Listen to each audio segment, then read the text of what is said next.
parole de Dieu. Ecclésiaste 4, 9 à 12. Vous y êtes? 1, 2, 3. Allons-y. 2 valent mieux qu'un parce qu'ils retirent un bon salaire de leur travail. Car s'ils tombent, l'un relève son compagnon, mais malheur à celui qui est seul et qui tombe sans avoir un second pour le relever. De même, si 2 couchent ensemble, ils auront chaud. Mais celui qui est seul, comment aura-t-il chaud? Et si quelqu'un est plus fort qu'un seul, les 2 peuvent lui résister, et la corde à 3 fils ne se rompt pas facilement. Que Dieu bénisse sa parole. Asseyez-vous, s'il vous plaît. Il est toujours important, lorsqu'on lit un passage, de connaître qui a écrit. Et celui qui a écrit Ecclésiaste n'est pas un homme ordinaire, c'est un homme extraordinaire qui a reçu de Dieu une grande sagesse de la vie. Et il fait l'éloge des connexions, l'éloge de l'amitié, parce que ce passage que je viens de lire parle de l'amitié. Et nous voyons clairement Salomon qui est contre les personnes seules, parce que dans leur travail, ils n'auront pas un grand salaire. Il est contre les personnes seules, car lorsqu'elles tombent, elles n'ont personne pour les relever. Il est contre les personnes seules, car dans les moments difficiles, les moments de froid, elles n'ont personne pour les fortifier, les réchauffer. Et quand elles sont combattues, elles n'ont personne pour combattre avec elles et pour les soutenir, et leur résistance est moindre. Qui sont les amis de la destinée? Les amis de la destinée sont des hommes et des femmes préparés par Dieu, envoyés par Dieu pour être à tes côtés, afin de te permettre d'atteindre ta vraie destinée et de te protéger de la déviation. Ce sont elles les amis de ta destinée. Les amis de la destinée ne sont pas des anges, ce sont des humains avec des qualités et des défauts, mais que Dieu a établi dans ta vie, qu'il a préparé. C'est-à-dire que pendant que ces personnes sont en train de subir une formation, elles subissent cette formation pour toi. Amen. Et des fois, elles ne le savent pas. Elles passent par des moments difficiles, elles passent par des formations intellectuelles, spirituelles, de la vie. Mais pour toi, Dieu les forme. Pour toi, Dieu les taille. Et tu peux être ici, Dieu est en train de former quelqu'un aux États-Unis, former quelqu'un en Chine, et il ne sait pas qu'il est formé pour toi, mais Dieu le prépare seulement pour toi. Ce sont des personnes préparées pour toi, afin de te protéger. Afin de te protéger de la déviation, afin de te garder sur le chemin de ta destinée. Alléluia. Afin de t'aider à atteindre ta destinée. Ce sont des personnes à qui Dieu a donné un pouvoir dans ta vie, un pouvoir de surveillance. Quelqu'un qui est l'ami de ta destinée a le droit de te surveiller. Il y a des gens qui n'aiment pas qu'on les surveille. Je fais de ma vie ce que je veux, mais tu es mon ami.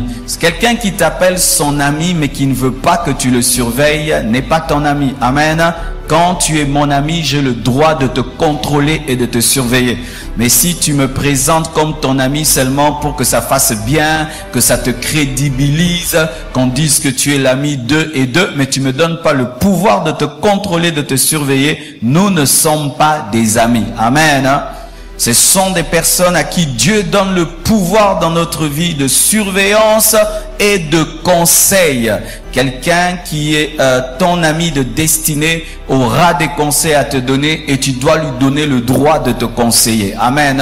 Et si tu refuses ces conseils, il n'est plus l'ami de ta destinée. Ce sont des personnes à qui Dieu a donné le droit de nous corriger aussi, de nous corriger. Souvent dans l'amitié, nous aimons les conseils, mais pas les corrections, la discipline. Nous aimons souvent l'amitié lorsque c'est l'encouragement. Mais un ami de la destinée n'est pas là seulement pour t'encourager, il est là aussi pour te rectifier, te corriger. Amen. Hein? Il n'est pas là seulement que pour t'encourager.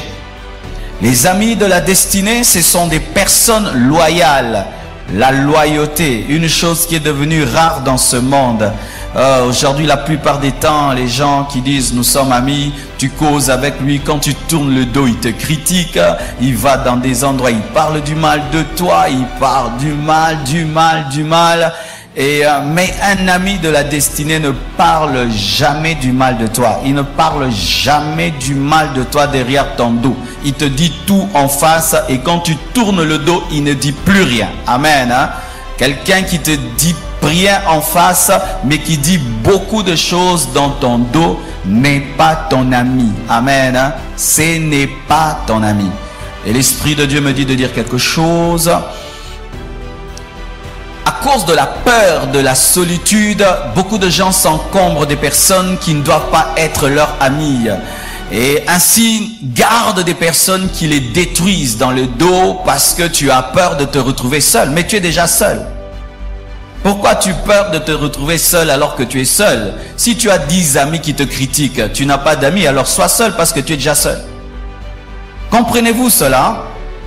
Vaut mieux n'avoir personne que d'avoir des gens qui te critiquent. Amen. Qui te détruisent. Parce que quand tu es seul et tu n'as personne, si quelqu'un dit des mauvaises choses sur toi de loin, ça n'a pas beaucoup d'impact. Mais quelqu'un qui est près de toi et qui te détruit a beaucoup d'impact. C'est pourquoi vaut mieux être seul que d'être mal accompagné. Amen.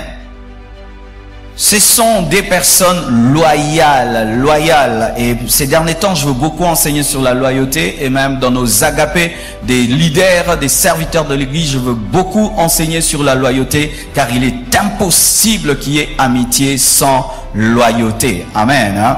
Ce sont des personnes qui t'aimeront sincèrement. C'est-à-dire qu'ils n'auront pas d'intérêt dans ta vie, qui ne seront pas là pour ton argent, qui ne seront pas là pour ton succès, qui ne seront pas là pour retirer quelque chose de toi. Rien du tout. Qui seront là seulement pour toi.